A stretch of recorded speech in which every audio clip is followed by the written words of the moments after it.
Tahukah kamu, di Aceh lebih dari 160.000 orang dinyatakan meninggal. Di dalamnya ada sekitar 1.148 guru menjadi korban. 289.000 anak usia sekolah kehilangan kesempatan untuk menimba ilmu karena rusaknya berbagai gedung sekolah. Berdasarkan dari data Badan Rehabilitasi dan Rekonstruksi Aceh Nias atau disingkat menjadi BRR Aceh Nias, 93.285 orang dinyatakan hilang, sekitar 5.000 orang kehilangan tempat tinggal, dan sekitar 750 orang kehilangan pekerjaan dan menjadi tunakarya.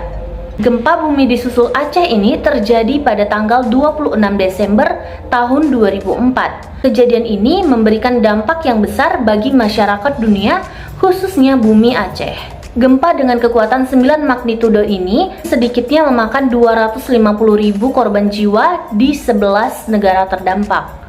Selain Indonesia, negara yang terdampak diantaranya adalah Malaysia, Thailand, Maladewa, Burma, Sri Lanka, Bangladesh, India, dan bahkan Tanzania. Ngeri ya, bisa dibilang bencana tahun 2004 ini menjadi trauma terberat khususnya bagi negara Indonesia. Sebelum lanjut, yuk kita kenali dulu apa sih itu tsunami.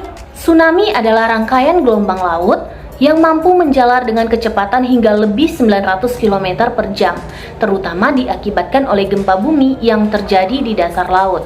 Dalam pengertian lain, tsunami merupakan bencana alam berupa pusaran air bawah laut dalam bentuk gelombang besar yang disebabkan karena adanya pergeseran lempeng, tanah longsor, erupsi gunung api, dan jatuhnya meteor.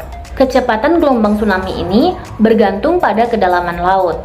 Di laut dengan kedalaman 7.000 meter misalnya, kecepatan ini bisa mencapai 942,9 km per jam.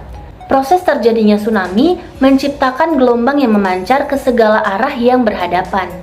Tsunami sendiri dapat bergerak cepat dan dapat mencapai daratan dengan ketinggian gelombang mencapai 30 meter. Proses mitigasi bencana alam tsunami dapat dilakukan dalam 3 keadaan, yaitu sebelum, ketika, dan setelah peristiwa terjadi. Dikutip dari laman BPDB Pacitan, beberapa proses mitigasi bencana alam tsunami sebelum, ketika, dan setelah terjadi sebagai berikut. Mitigasi sebelum dan ketika terjadi tsunami. Yang pertama, pastikan mengikuti perkembangan dari Pusat Informasi Bencana seperti BNPB, BPBD, BMKG, PVMBG, dan instansi terkait lainnya. Kedua, kenali tanda-tandanya. Tsunami seringkali diawali dengan bencana gempa bumi, namun tidak semua gempa bumi berpotensi tsunami. Yang ketiga, cepat bergerak ke arah daratan yang lebih tinggi dan tinggal di sana sementara waktu. Yang keempat, jauhi pantai. Yang kelima, jangan pernah menuju ke pantai untuk melihat datangnya tsunami. Yang keenam, apabila Anda dapat melihat gelombang dan berada terlalu dekat, segera menjauh. Yang ketujuh, waspada apabila terjadi air surut, jauhi pinggir pantai.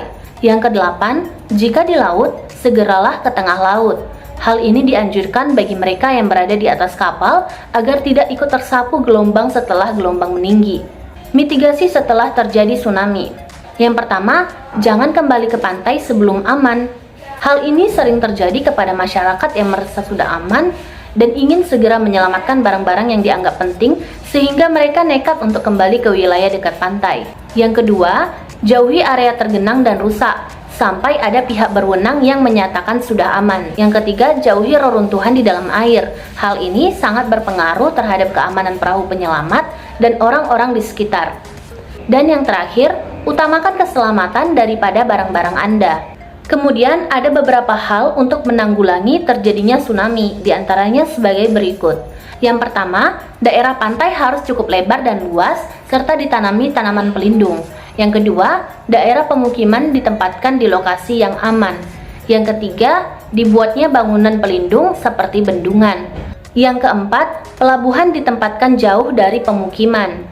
Yang kelima, pembangunan sistem peringatan dini untuk bencana tsunami. Yang keenam, melakukan sosialisasi mengenai langkah yang harus dilakukan ketika tsunami datang. Oke guys, itu saja yang bisa saya sampaikan mengenai mitigasi bencana alam tsunami. Saya harap dengan adanya informasi seperti ini, kita semua bisa bijak dalam memitigasi bencana alam yang terjadi, terutama bencana alam tsunami. Semoga kita semua dijauhkan dari bencana tersebut, dan tugas kita adalah melakukan mitigasi bencana dengan apa yang kita bisa.